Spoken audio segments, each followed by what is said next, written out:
drilling, the more information we get. Yeah, that's right. If you encounter something and you say, hey, this is unusual, please let Scott or myself or someone know. And maybe we have to readjust the plan. For more than 220 years, Oak Island has guarded its mystery beneath layers of earth, stone, and seawater, defying every excavation, every theory, and every generation that dared to challenge it. From the moment the so-called Money Pit was discovered in 1795, the island has felt less like a treasure site and more like a carefully engineered puzzle. But in a stunning 2026 episode of The Curse of Oak Island, that puzzle appears to shift. Rick Lagina steps forward with something far more concrete than speculation. Evidence of a deep, vault-like chamber, sealed, structured, and intentionally concealed. This isn't another ambiguous scan or hopeful interpretation. The formation shows deliberate construction, precise alignment, reinforced walls, and a design that doesn't match colonial methods. It suggests planning, purpose, protection. For decades, whispers of the Knights Templar have hovered over Oak Island, enigmatic symbols, unusual stonework, and materials that seem out of place in 18th century Nova Scotia. The pieces never quite connected. Until now. Experts are calling this a potential turning point, the kind of discovery that could finally explain why Oak Island was engineered with such complexity and what earlier hands were so determined to hide. Before we reveal what might be inside this mysterious chamber, make sure to like this video and subscribe to the channel. The breakthrough didn't happen overnight. It followed months of meticulous work. Ground-penetrating radar detected something impossible to ignore, a hollow space nearly 180 feet beneath the swamp area, sealed in a way that defied natural formation. Historical excavation records showed nothing in that location. Geological models insisted it shouldn't even be there. But the scans told another story. Metallic density readings appeared organized, layered and structured, not scattered like debris from a collapse. Even more intriguing, the signature ran alongside a secondary tunnel never documented in any 18th century recovery effort. Rick's reaction was calm, but telling. This could be the original vault. For Rick and Marty, this wasn't just another anomaly. It was the architectural fingerprint they had been searching for. Evidence of engineering far older and more advanced than anything credited to early settlers or treasure hunters. Then came the first tangible proof. When the outer seal of the chamber was finally breached, the team uncovered carved stone, weathered by time, marked with purpose. At the entrance lay a limestone slab etched with a faded cross pate, the emblem long associated with the Knights Templar. This wasn't a recent carving. The erosion patterns suggested centuries of age. Carbon testing later confirmed the stone predated any known colonial settlement in Nova Scotia, older even than the earliest European maps of the region. What stunned researchers wasn't only the symbol, but the preservation. Marine clay had been applied as a sealant, an advanced technique designed to resist saltwater damage. Whoever built this understood geology and long-term protection on a remarkable level. Along one edge of the slab, faint geometric etchings emerged beneath mineral buildup. When compared with known historical sites, archaeologists identified a striking similarity to carvings inside Rosslyn Chapel in Scotland, a structure long linked to Templar lore. Rick, typically cautious with bold conclusions, didn't hesitate this time. "This isn't speculation anymore," he said. "This is a physical connection." For the first time, the Templar link wasn't just legend. It was carved in stone, buried beneath layers of earth for over 6 centuries. As excavation pushed deeper into the bedrock, radar scans detected another anomaly, repeating metallic echoes at perfectly spaced intervals. The pattern was too uniform to be natural. Rick ordered a micro-drill probe to retrieve a small sample without destabilizing the chamber. The results were astonishing. Quartz fragments mixed with fine particles of refined gold. Not raw ore, but processed metal, melted, shaped, crafted. This wasn't currency, it was artistry, the kind associated with sacred relics. For once, Rick allowed himself a rare admission. "We may not be chasing a legend anymore," he said quietly. "We might be standing on it." That statement sent shockwaves through the global Oak Island community. If refined gold existed beneath the island long before Europeans officially arrived, then this search wasn't simply about treasure, it was about rewriting history. And the next breakthrough didn't come from the soil. It came from across the Atlantic. In the French naval archives of La Rochelle, a maritime historian examining early 18th century shipping routes uncovered a fragile 1701 chart. Faded and nearly forgotten, it bore a name that stopped the Lagina brothers cold: L'Île Perdue, the island of lost gold. After correcting for centuries of magnetic drift, the coordinates aligned almost perfectly with Oak Island. But what truly stunned them were the handwritten notes in Latin and Old French along the margins. They referenced the coffers of the temple, sealed beneath engineered stone, designed to collapse if tampered with. When overlaid with the team's excavation map, the alignment was uncanny. The newly opened chamber matched the chart's central marking. To Rick, coincidence seemed impossible. The map had been drawn long before Oak Island appeared on official records. That meant the knowledge of the vault survived the fall of the Templars. Historical research repeatedly circled back to a mysterious vessel erased from French port records during the 1307 Templar Purge, a ship rumored to have escaped under a different identity, vanishing into the western seas. The La Rochelle chart suggested a destination. Oak Island wasn't accidental. It may have been the final harbor of a calculated voyage, a sanctuary for something never meant to fall into royal hands. Then came another discovery. As workers cleared sediment from a newly identified tunnel, a faint glint caught someone's eye. What first appeared to be a fragment of wire turned out to be part of a small brass chain fused into the limestone over centuries. Under magnification, each link bore delicate engravings shaped into the Templar cross. This was not simple adornment. It resembled ceremonial regalia, possibly worn by high-ranking knights. Lab analysis revealed the alloy composition matched 13th century French metallurgy, nearly identical to chains recovered from Templar burial sites near Poitiers. Piece by piece, the evidence was no longer whispering.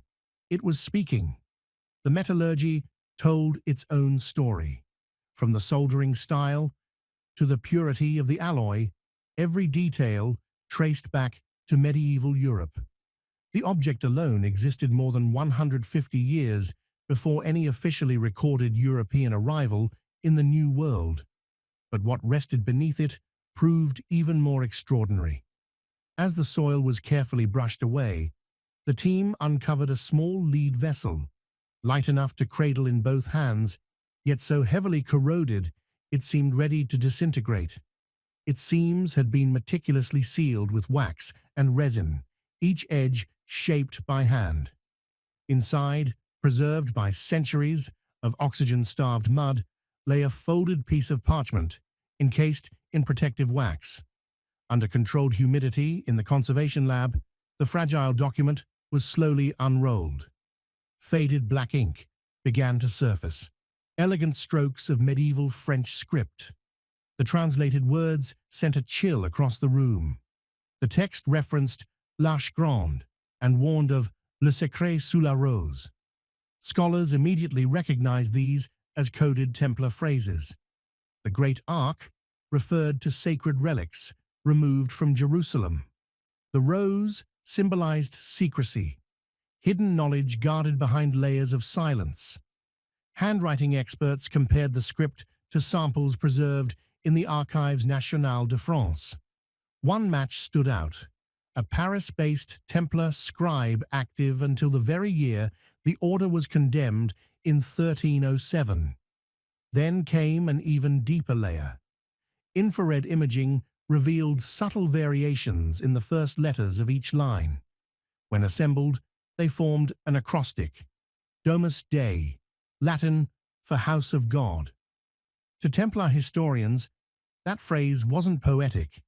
It signified the inner sanctum, the chamber where the order's most sacred relics were kept before they vanished from Europe. Rick stood quietly over the translation table before finally breaking the silence. "Whoever hid this," he said softly, "didn't want it found by accident. They wanted it remembered by the right people." The chain fragment, the parchment, the 1701 map, none of them were isolated discoveries. Together, they created a continuous line, stretching from medieval France across the Atlantic, ending beneath the marshlands of Nova Scotia. To the Laginas, the conclusion was unmistakable. The vault was not myth, it was intentional, constructed, concealed, and defended for reasons that went far beyond gold. And the next revelation proved that protection wasn't symbolic, it was mechanical. After recalibrating their drilling coordinates just beyond the vault's axis, the team encountered something no previous survey had detected. The borehole camera descended through layers of sediment and revealed structure. Interwoven into the bedrock itself was a lattice of timber and brass. Not debris, not collapse. Engineering. Wooden beams were connected to brass pulleys and valve systems arranged in a cross-shaped counterweight network, strikingly similar to medieval ship rigging. Each component linked to another in a delicate mechanical chain. One miscalculation could trigger flooding or total structural failure. This wasn't built merely to seal the vault, it was designed to defend it. Maritime engineers later confirmed the mechanism mirrored naval pulley systems used in 13th century vessels to lift anchors and balance cargo. The implication was unsettling. The architects weren't ordinary stonemasons. They were seafarers, Templar fugitives who carried their shipbuilding knowledge across the ocean and adapted it into an underground safeguard. Rick didn't sugarcoat it. "This isn't a vault meant to be opened," he said. "It's one meant to destroy itself." The crew began calling it the Guardian Mechanism. Every drill movement became a calculated risk. Sensors monitored vibrations in real time. The past felt less like history and more like an opponent. Then the island itself revealed another secret. Using advanced LiDAR surface mapping, the team identified a pattern hidden beneath brush and uneven terrain. Stone markers, once dismissed as glacial remnants, formed a deliberate geometric alignment from Smith's Cove to the Money Pit and across the swamp. When plotted digitally, the layout produced a flawless symmetrical cross. But it didn't stop there. Rick rotated the model to match celestial orientation.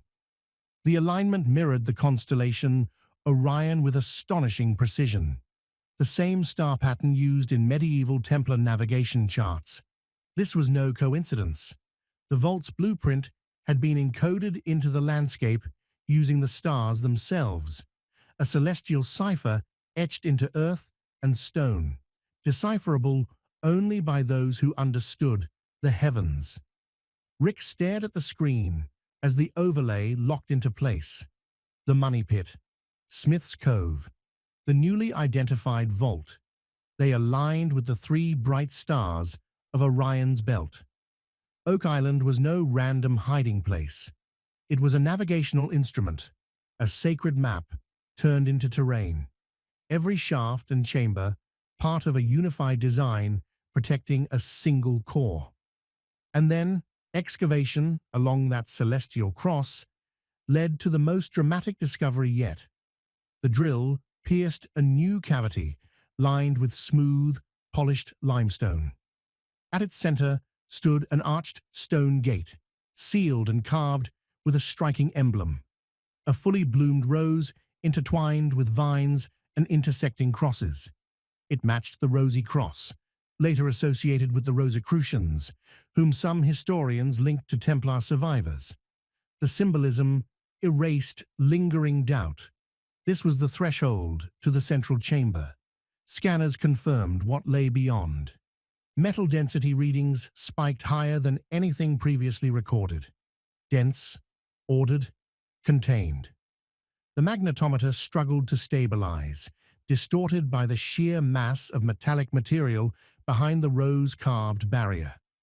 The volume suggested something immense, far surpassing anything ever retrieved from the money pit. For the first time, the evidence felt undeniable. Rick ordered an immediate halt to manual drilling. No one was willing to gamble against another engineered trap. Conservation specialists inserted a fiber optic camera through a narrow borehole, scarcely wider than a pencil. The live feed flickered on. A corridor emerged, smooth limestone walls, thick with centuries of settled silt. Then the lens adjusted. A faint shimmer pierced the darkness. A flash of reflected light from something below. The entire crew went silent. The glimmer in the camera feed wasn't a trick of light. It was gold, soft, deep, undeniably ancient, catching the LED beam with a warm, muted glow. As the lens steadied, more reflections surfaced. Flickers became clusters. Clusters became a field of shimmering shapes, half buried in silt. It wasn't a single relic. It was a chamber filled with them. Dozens, maybe hundreds, of golden objects resting beneath the rose-carved gate, untouched for over 6 centuries. Rick didn't speak. He didn't have to. The disbelief in his expression slowly gave way to something deeper, an understanding that this discovery wasn't just about wealth. It was about intention, about meaning. The chalice. As the image sharpened, the scattered flashes resolved into form, curves, edges, deliberate placements. At the center of the chamber, one object stood apart. It wasn't a chest, it wasn't a heap of coins, it was a chalice. An ornate cup stood upright on a limestone pedestal, perfectly balanced. Even through the grainy live feed, its shape was unmistakable. A wide bowl, a flared rim, and a stem entwined with vine-like engravings. When the extraction team finally brought it to the surface days later, the room fell completely silent. The chalice was heavier than expected. Its surface didn't shine with the harsh brilliance of modern gold. It radiated a softer, richer warmth. Laboratory testing confirmed what no one had anticipated. The metal was Byzantine gold fused with Frankish silver, a combination not documented since the 12th century. Every line etched into its surface told a story of 2 civilizations, East and West, intertwined not through conquest, but through faith and guarded craftsmanship. Under magnification, a Latin inscription encircled the inner rim, Veritas sub rosa, truth under the rose. The phrase was deeply associated with Templar secrecy, an oath of silence invoked in confessions, suppressed after the order's downfall. Secrets spoken under the rose were never meant to leave the room. Rick exhaled slowly. "This isn't just a relic," he said. "It's a statement. A vow cast in gold and carried across centuries. It could be what they gave everything to protect." No one argued. Cameras captured the chalice beneath floodlights, its shadow stretching long across the walls, a silhouette bridging myth and reality. The Vatican responds. News of the discovery spread faster than anyone anticipated.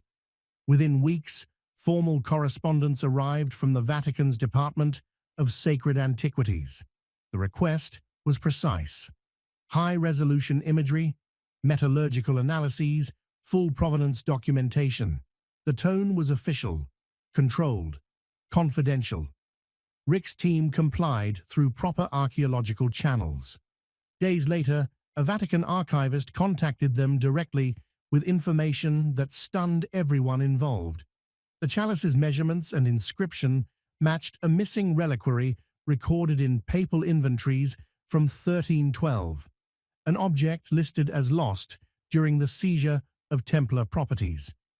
According to those archives, the reliquary once contained fragments believed to trace back to the early Church of Jerusalem, possibly carried west during the Crusades. It had been under the authority of the Templar Grand Preceptor of France just before the mass arrests began. After that, the historical record went silent for 600 years. Now it had resurfaced beneath a remote island in Nova Scotia. The Vatican's involvement wasn't symbolic, it was procedural. They proposed a joint review under international heritage law. Legal representatives from Canada, France, and the Holy See entered discussions regarding custody and preservation. The discovery had crossed a threshold. This was no longer a television mystery. It was a matter of global heritage and possibly spiritual jurisdiction. Rick summed it up in a single sentence. This just went international overnight. Security at the site tightened. Access became restricted. Every artifact, sample, and digital file was catalogued under strict chain of custody protocols. Yet amid legal debates and media speculation, Rick's focus remained fixed. Ownership didn't interest him. Purpose did. The Greater Vault. The next revelation came not from the chalice, but from something they had nearly overlooked months earlier. The limestone tablet discovered at the vault's entrance. It was the key. Thanks for watching. If this discovery fascinated you, make sure to subscribe for more deep dives into hidden history and the mysteries that continue to reshape what we thought we knew.